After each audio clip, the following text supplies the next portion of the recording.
Attention, please. And now, it's Cutter's Rockcast. Dan Donegan of Disturbed. It's good to see you, my friend. What's up, brother? How are you? I'm all right. It's been a long time. It's been quite a few amazing years for Disturbed, but yet with a little break. How's the family? Everything going good? Good.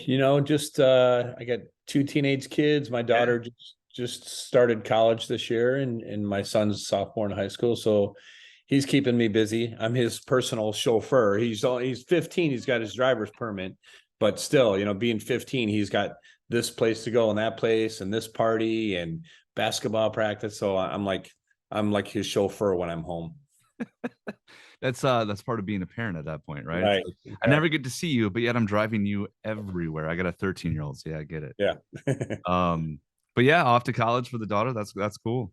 Yep. Exciting. And it looks like you, obviously, with the pandemic, I imagine you were able to kind of take some time with the family. Disturbed was a very busy band before 2020. Yeah, as before, yeah. So I mean, we were, right when the pandemic was hitting, we were gearing up for our, in 2020, it was the 20th anniversary of The Sickness, of our first album. So we had big plans for that summer to go out and do a big headlining run at the amphitheaters, and unfortunately, once that pandemic hit, and we had to hit the pause button, and once we realized it was going to be more than a 2-week flatten the curve thing, turned into a couple of years there. So we had a lot of extra time, like everybody else, and obviously the music industry being one of the last to recover, because our whole livelihood and our crew and everybody in the industry's whole life is based off of crowds. So it was a hard return, and I feel really bad just for the crew guys, the men and women who are, have those jobs on the road that, for those couple of years, they had to go out and find new careers. It's pretty heartbreaking to think that what they had to go through as well. And obviously there's other job. I'm not denying the fact that I'm sure the whole world was affected by it. So I'm sure there's other people that have their own stories too, but it was a hard one to recover from, for a lot of the music industry people, but we're getting back, and so it's exciting to finally have new material and starting to make our plans for touring. And, we had a taste of shows that we did, this year, a bunch of headlining, some festivals. So it's exciting to start returning back to normal. Yeah, I can only imagine, especially and you guys were, this is the thing, Disturbed in the mid 20 teens, right? You guys hit a level that was unseen by a lot of bands in our world, and especially bands on the same level as Disturbed. To go on pause from that, I imagine, was a little like, oh man. It's a bit of a punch in the gut. We were like, just excited, like a lot of bands, you're gearing up for a tour, and with that being the anniversary tour, we were having big plans for how we wanted to go about doing it and honoring that album. And so look at it this way, Dan. Now you're only a couple years away from the 25th anniversary of The Sickness. Right, of course. So I guess that's the next thing inside. Well, after we go out and tour on this new album, then I'm sure we'll have to consider if we do the 25th anniversary when 2025 happens, or the 20th of Believe. Yeah, or we just Believe just happened. You just keep going, Right. So many great Disturbed albums. Why not? You do a new album, you tour for that, and then you come back and you do an anniversary. See, there's got to be an anniversary for one of these. Life. Divisive is the new album. You just mentioned it. It's out now. Listening to the album, the thing that I took away from it, the last couple of Disturbed records have sort of done the ebb and flows of sure, you have some acoustic songs, obviously the huge Sound of Silence cover. This one is a kick to the gut from the very beginning until the very end. Thank you. Yeah, I think it was time. We over the years of writing whatever 200 songs together, whatever it's been, we always push each other, musically. We like to take turns. We like to throw a few curveballs, not just for the sake of throwing a curveball at the fans. It's the challenge to ourselves. And whether it was Sound of Silence or the acoustic tracks, it's just something that we want to do. We want to push each other musically and try to show a different side to us, show different flavors of the band. But this time around, after the break during the pandemic, and after I guess the first shocking thing was when we did the Sound of Silence. So it's been quite a few years to where we wanted to kind of bring back some of those other signature early elements of Disturbed, of just the heavy pummeling guitar riffs with the syncopated drumming and David's animalistic side, and kind of bring that to the forefront a little bit more this time around. Yeah, it's definitely not soft David as far as lyrics and vocal stylings on this album. Right. It's definitely, a lot of stuff from the gut, and it's still very, syncopated, animalistic vocals at times, but still melodic at times. I mean, David's got a great sense of melody, and that's, a lot of part of the hook. You need something to kind of sing along to. And even when he's scatting these ideas, when I'm working on the music and show him some ideas musically, and he just scats a melody over it, it just, when it's a hook, when there's not even words to it, and you already know the melody of it, it kind of sticks in your head. Well, Disturbed, you guys have created such an original sound to you. Not that you're rewriting the book of music or anything per se, but you hear a Disturbed song, it's a Disturbed song, whether you've ever heard it before or you haven't. Even if you don't know the band Disturbed, it's like, oh, it's that ooh ah band, whatever. Like but you hear it and you know it and you feel it. That's an incredible thing that I think a lot of it's hard to get to that point, I think, for a lot of musicians. Yeah, I mean, I know it's a blessing and a curse. I'll never complain about it. Yeah, the signature waka kaka thing, we get it. That's the and thing. I say that with all the love. Yeah, I get it.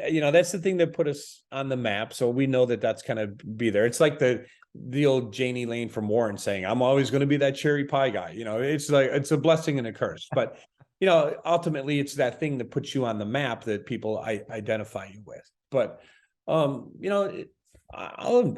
embrace it. I'll take it. It's the thing that kind of opened people up to becoming fans and listening to the material throughout our career. It's in Warrant had such better songs than Cherry Pie. I mean, let's just be honest. They're doing our Christmas bash for our classic rock station this year, and I'm stoked about it. I really am. Well, send them our best. I was a fan. I like those guys, man. They were good guitar players too. And Janie Lane was a great songwriter. I don't care what people say about the hair metal, days. They were good. The guy knew how to write hits. He wrote no doubt, great melodies, and good songwriter. No doubt. But I would say the same about Disturbed, right? We could talk about Down with the Sickness Till Our Face Turns Blue, or Stupefy or whatever. But give me the song 10,000 Fists. Like, that's the one that resonated with me for whatever reason, Yeah. And there are songs kind of like that on Divisive, where it's sort of, you hear the lyrical melody of David, you hear that guitar riff from you, and it hits you. Like I said at the beginning, it's a kick in the chest, but it does hit you right there immediately. Specifically, the song Divisive. There's a melody there. There's a lyrical drive there, and it goes right from bad. This is what I love, right? Yeah. Kind of run on sentence here, but you go from Bad Man, which is the second track on the album, right into the song Divisive, and it almost feels like it's the same song, but it's different enough. And then the chorus hits. It's like, whoa. Yeah. Just it kind of blows. Can you talk about that a little bit, about that coming together, the songs and how they flow together, because they really do on this album?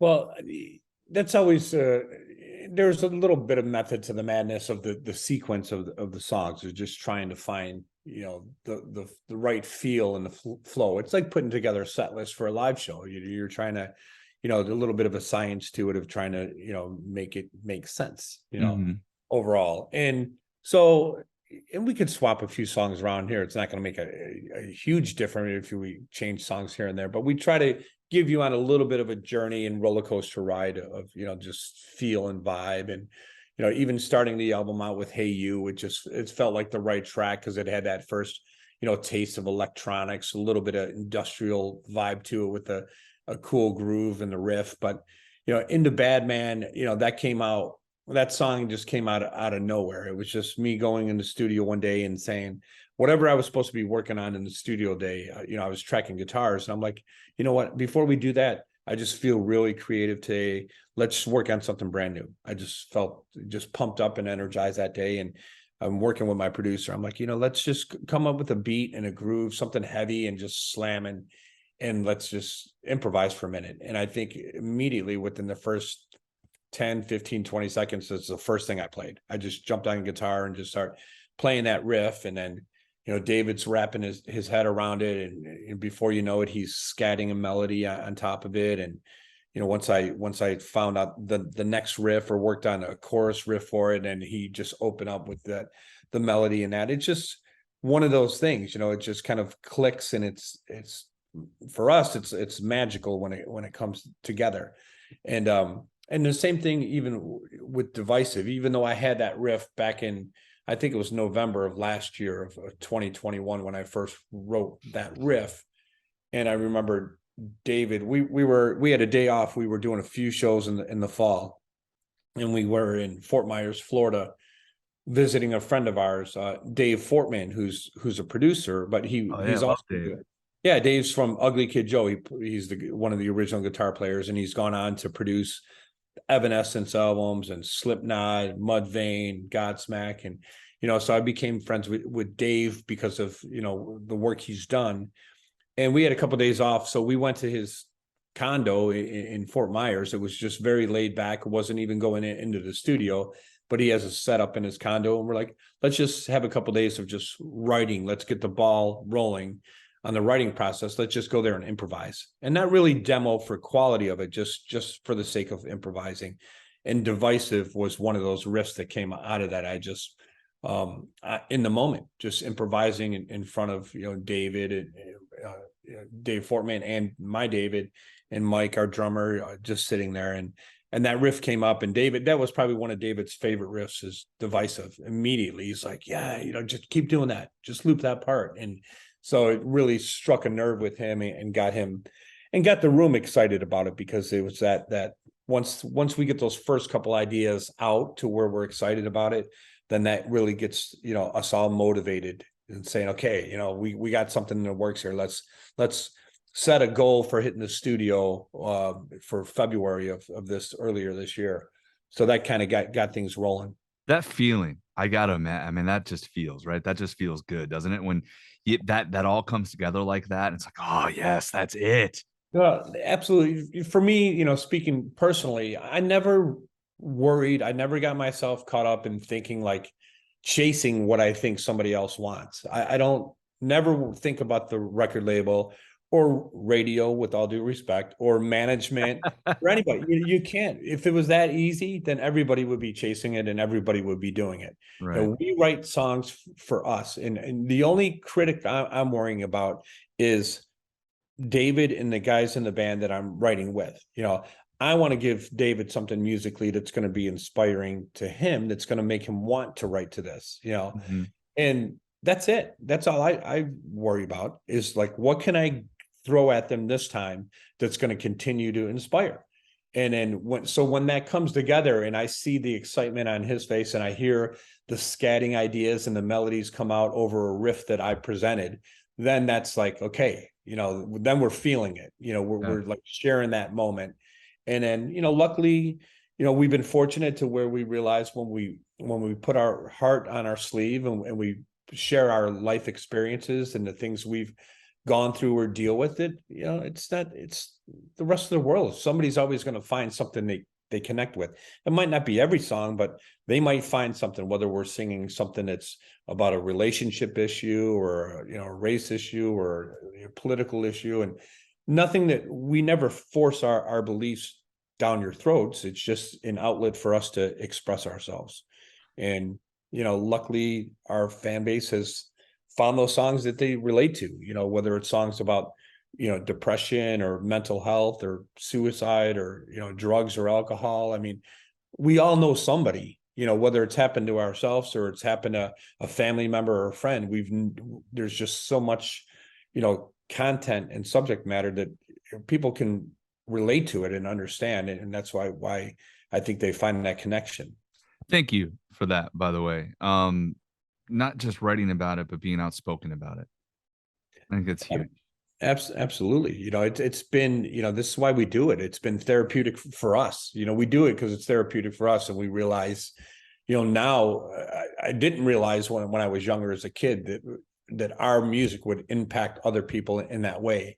And even when we dabbled with the acoustic stuff on the last album on Evolution, and we did a song like Reason to Fight that touched on that subject matter of, you know, depression and, you know, suicide or addiction and that. And then we've seen the masses of people in the show is David started addressing the crowd before we would play that song. He would address the issue. Let's talk to the crowd and see. We would ask them, you know, for a show of hands, anybody that's dealt with, you know, depression, suicide, you know, addiction, drug addiction, alcoholism, anything, you know, to raise their hand. And then when you take a look around and it's like every single person in the room raising their hand, then you realize you're not alone.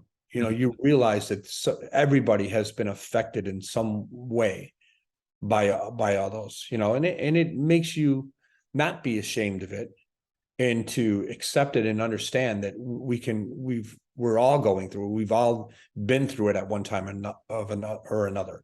Like I said, it might not have happened to you personally, but you may know somebody you grew up with. You may have a family member, close or distant, whatever. But, you know, it's just real life. We've all experienced it. 100%. Listen, there's a song on Divisive that I want to ask you about because it has Ann Wilson on it, and it's called Don't Tell Me. She sounds absolutely incredible on that song. I mean, you're talking about one of the most powerful voices in rock history, but how did that collaboration come about? Was the song written kind of with her in mind, or was it more of a happenstance? It just happened. I mean, it's the only like kind of power ballad on the album. And, you know, at the time I had a different song, completely different song, you know, different melody, different music.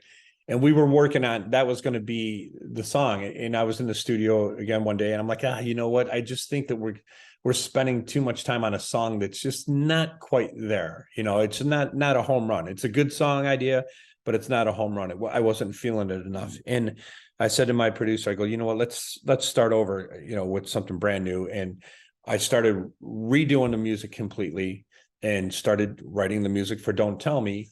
And then David, you know, came in a couple days later after we kind of cleaned it up and fine tuned it a bit. And we said, hey, you know what, we've been working on something else and see what you think. And then almost immediately his melodies to this music was just way bigger. It just felt better and instantly felt like this, you know, to us was just huge. And as he was fine tuning the melody of the verses, he turned to me and goes, this is starting to sound more like it could be a duet.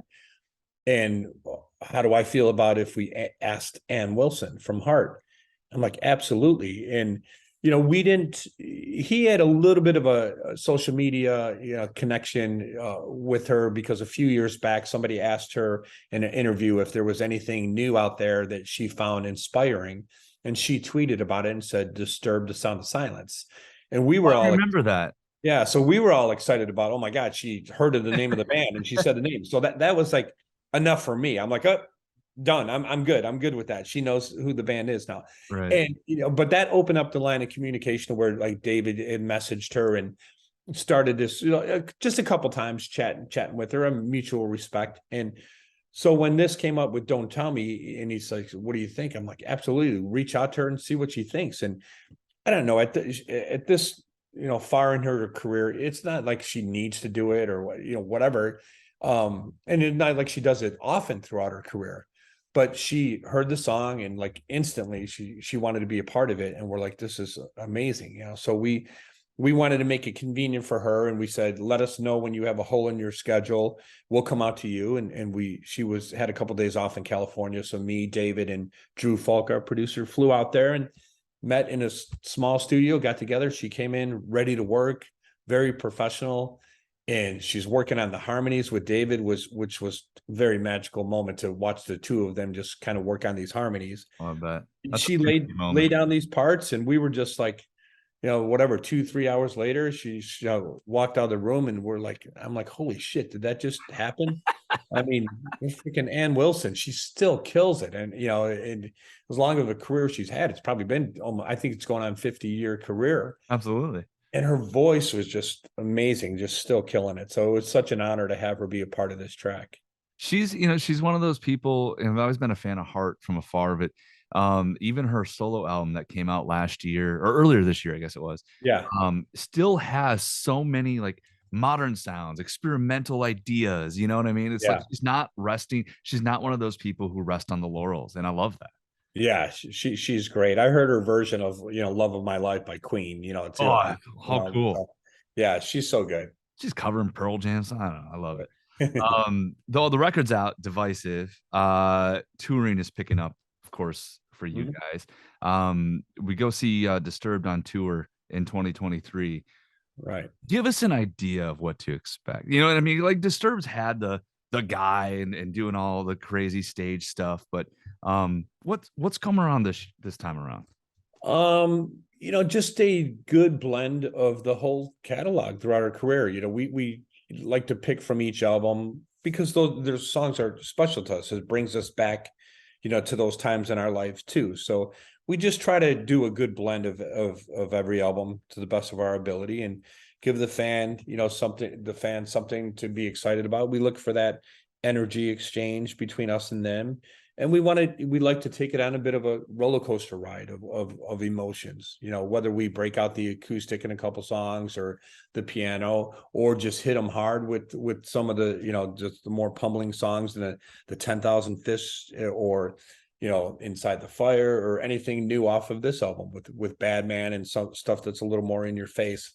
So I think what we're hoping to do, or our plans are now, that is we want to try to start changing up the set list a lot more instead of being so married to the set, which typically in the past it was mainly due to production elements. So if we're doing pyro and stuff like that, we don't want to change it up too often because we get our crew and everybody, for safety reasons, we have our crew and everybody in a routine, and we don't want to throw them a curveball where somebody steps out on stage and forgets that there's a moment where we're blowing off some fire and it becomes unsafe. But we want to call a little bit more audibles in the set to bring out some of the deeper tracks or stuff that we haven't played in a while, and try to make it, different with every couple nights to change the setup so that if the fans seen us up in Green Bay and they hear one set, then maybe if we're down in Milwaukee or Chicago the next night, that they're going to get something, a little bit different on the next night. So maybe that will encourage them to see a couple of the shows and get a different set. Well, and then, with the amount of music that Disturbed has in your career and how long you've now been doing it, that's just it. Your fans will do that. And that's the cool thing. And especially with all the Midwest connection stuff too. I mean, we've talked about this before, but I remember you guys being is that band from Chicago that's starting to make some noise, even before The Sickness had come out. So, doing a local music show when I was 20 years old here, hearing that name, but it's awesome. And I love seeing it. I love the fact that you guys have gotten to the point, dude. In Divisive, I cannot say this enough. And I try not to say this about everybody's record, but I'm such a fan of music that I generally find something I really enjoy. And Divisive is good. It's a good, excuse my language, fucking Disturbed album. Thank you. We feel excited about it. We're glad that it's finally out now and the fans can hopefully dive into it and find something that they could connect with. 10 tracks that'll kick you in your ass. Dan Donegan from Disturbed. It's so good to hear you, man, and I appreciate it. Thank you, brother. Cutters Rockcast. Don't forget to tune in. Exactly.